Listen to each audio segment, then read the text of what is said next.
Hi there and welcome to ATP. In this video we're going to talk about why you need 4K, 6K and or 8K in your video life.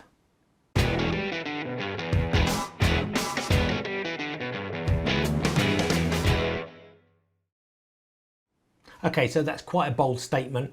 Most of us still use 1080p HD TVs, monitors, things like that. Not that many people own 4K TVs or computer monitors at the moment.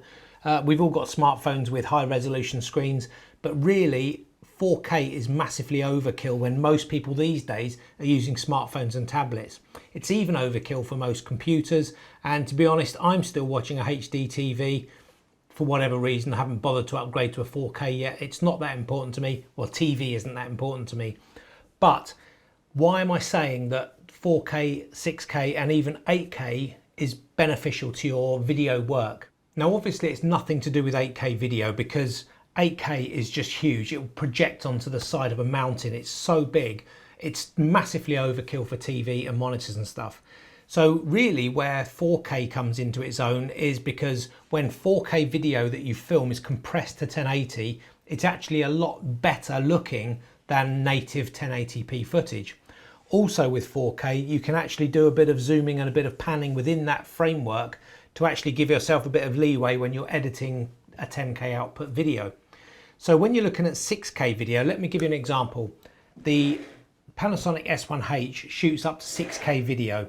I would mostly use 5.9K because it's got higher frame rates, but let's just say for argument's sake, you're filming at 6K video with the Panasonic S1H and you're outputting for a client at 1080p. Now, as you're seeing on the screen now, you can actually fit 6 or more full-size 1080p frames within a 6K framework, within a 6K timeline. So what that means is you could leave a camera static and running and filming an event. Maybe it's a wedding, maybe it's a scene, maybe it's a landscape scene. And then what you can actually do is pull 6 different 1080p video clips from that. So if you're filming a huge scene, maybe you've got some things going on down here, you've got some people playing over there, you've got maybe people sitting outside or playing a game there, doing whatever, you can actually edit and pull 6 different 1080p clips from that. So you just leave your camera running, and then when it comes to the edit, people will think you were running about doing this and that and having multiple camera setups and that kind of stuff. And you can pull all those different ones, so you can make some really good cuts to each part of that scene without actually having to move the camera about. What you can also do is zoom in or out quite a bit. So if your 6K frame is that big and your 1080 clip is only that big, you can actually zoom in and move that 1080p clip around the actual frame. That way it will look like you've had someone operating a camera and panning and zooming and doing all this push-pull zooming. So it actually saves so much time, so much effort, so much energy just to have that massive framework to begin with. So with a 6K frame, like I said, you can just do multiple takes from it. So if you're shooting stock and you're doing 1080p stock, you can get multiple clips and still sell the 6K clip as well. Now with 8K, you can actually get 16 clips, 16 1080p HD clips within one 8K frame. So you can get 16 different 1080p clips from an 8K clip. So if there's a massive, let's say there's a huge demonstration or a concert and you want to film the audience. So let's say I was the photographer or filmmaker for a band and I wanted to film the audience and get this great shot of everybody. I could have a wide angle lens and film the whole scene of the whole crowd, but then I can pull 16, if there's something particular going on in the crowd, I can zoom right in on that one person and still have excellent 1080p quality from that one single clip.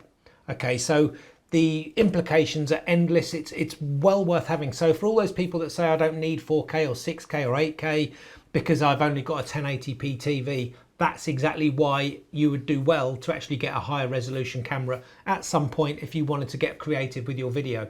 So I'm going to quickly show you now in Sony Vegas Pro. It's not Sony Vegas, it's called Vegas Pro now.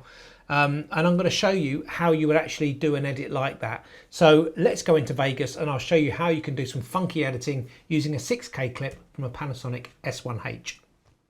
So here we are in Vegas Pro. This is version 18. I've been using it since version 8.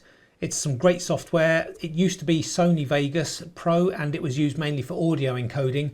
but over the last 10 years they've increased the capacity of the video recording and video editing, so it's my go-to software now. I love it. It's simple to use, great interface, and really kind of intuitive. So you can see here we've got 2 clips on the timeline, and the timeline is a 5.9K from the S1H. It's actually 5.888, but let's not split hairs. So they're both on that timeline. This clip on the left, they were both taken with the Panasonic 2470S Pro lens. This one is taken at 24mm, that clip, and this clip was taken at 70mm where we zoomed into the bridge a bit. So the idea with the editing with the 5.9K clip is to actually emulate that zoom from the lens using software and then outputting at 1080. So we can actually get multiple clips from this wide scene of Weymouth Harbour. And the way we do this is by using the crop tool. So we're going to, let's put this on preview best so it looks better. So this is a very sharp clip. We're going to separate this clip down here into 5 pieces. So we're going to go here and we're going to go on the timeline, select the clip, press S, then we're going to go along a bit, press S, going along a bit more, S again, it splits the clip, and then one more here. Now each one of these clips is going to be made a different section of this. Remember, we can get 6 clips in total from this, but I'm not going to go that far in. What we need to do is go to the beginning of the first clip, because if we were to start editing halfway through, that would create a zoom effect, which you'll see on the last one. So what we're going to do is go to start of the clip, press the crop, let's go in a bit, press the crop feature there, and then here we've got the cropping tool. So what I'm going to do is press Alt, then go to the corner, left click on the mouse, and then just drag down till I get to a place where I want to be. I'd like to get a bit of the bridge and this boat in the shot to about there, and if we look behind we can see what it's going to look like. Okay, so I'm happy with that one. That's going to be the first clip. We could go a lot smaller, so if I was to actually go up here and put in 1920 by 1080, I'll show you what the difference of clips is. So this is a 5.9 clip. This is what a 1080 would look like in the middle. So you can actually see exactly how much sort of editing you could do. You can get all of these different clips. You can zoom and pan about inside here really well, but I'm not going to do that. We're going to go back to my original clip just because the quality is slightly better when you've actually got, you don't go zooming right into 1080. So we'll leave it at that one for now. And what we're going to do is go and have a look at the clip itself. Now, because we're outputting at 1080, the sharpness is going to maybe degrade a little bit. So what I'm going to do is go in and sharpen this clip. Now, on the timeline, you can either sharpen each clip or edit each clip individually by using the FX button here, or you can actually do the FX button here and that will do the entire timeline. So I'm going to do it clip by clip. In fact, no, for this I'm going to do it the entire timeline because we're doing the same thing for the whole video. So you've got 2 ways of sharpening in Vegas Pro. You've got unsharp mask, which is like you'd use in Photoshop, and then you've got Sony Sharpen. I'm going to use Vegas, I keep saying Sony, sorry, I'm so used to it. I'm going to use Vegas Sharpen, click OK. It always starts off at 50%, that's too much. So if we went right up, you'd see how much it kind of degrades the image. In fact, to make this easier, to show you what it's going to look like on the output, I'm actually going to change the timeline to 1080p. Okay, click apply. So we're now on a 1080 sized timeline. So you can see already that's probably sharpened a bit too much. So if I go back into here, if you sharpen too much, you kill the pixels. So what we're going to do is lean in and have a look. And I think somewhere around there is pretty sharp. That's pretty good. So I would normally tweak this a lot more, but I'm going to leave it at that for now. So there's our first clip. That's zoomed right in for that section. So again, we go to the beginning of the next clip and we do the crop tool again. And this time I'm going to go over to the right. So we click Alt, go up this side and zoom down. And I'm going to go just to where those boats are and the start of this building about there. So you can see that's what we're cropping to. Let's go up a bit more. So that's the second clip. And then we go to the start of the next one. This time I'm going to crop into the bridge. So I'm going to press Alt, go over here, left click and just drag down. And we're going to have a few of the boats in, a couple of the boats with the bridge to about there. That looks pretty good. And then we're going to go into the clouds. So we go to the next clip, do the crop tool, and then we'll just go right up to here. And we'll just have the clouds in this shot so you can check for noise and things like that. So let's not get any buildings in. Let's go to about there. That's for that clip. And let's have a look. Okay, it's clouds. And the next one, the last one, we're actually going to do a zoom. So to do a zoom, you do the same thing here. You go into the crop tool, and this bit here on the timeline, this keyframe, we actually leave where it is as a full frame.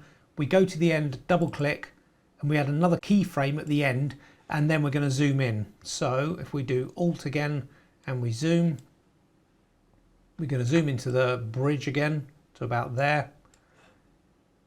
So we've now got two keyframes, one at the beginning which is full size, and then one at the end which is zoomed in.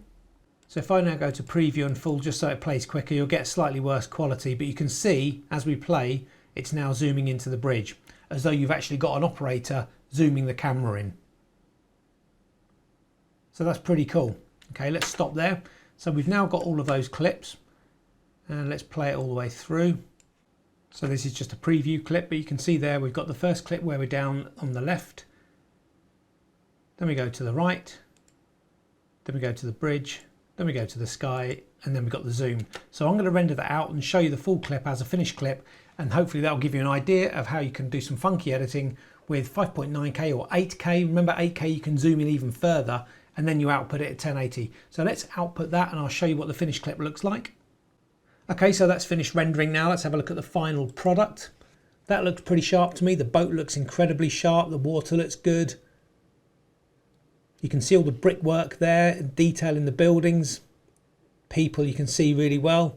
That's a nice zoom in. It looks really detailed from my point of view on a 1080 monitor. Might see a couple of birds in the sky there. Yeah, there goes one.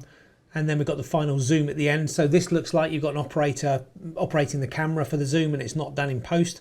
So I hope that kind of helps and shows you the sort of creativity you can have when you're using 4K, 8K or 6K. It really, really helps. That's why I love this camera. So if I'm filming a wedding, I can leave the camera on a static tripod, just at wide angle, maybe 16 or 24mm. Then I can do some real funky processing when it comes to editing the video.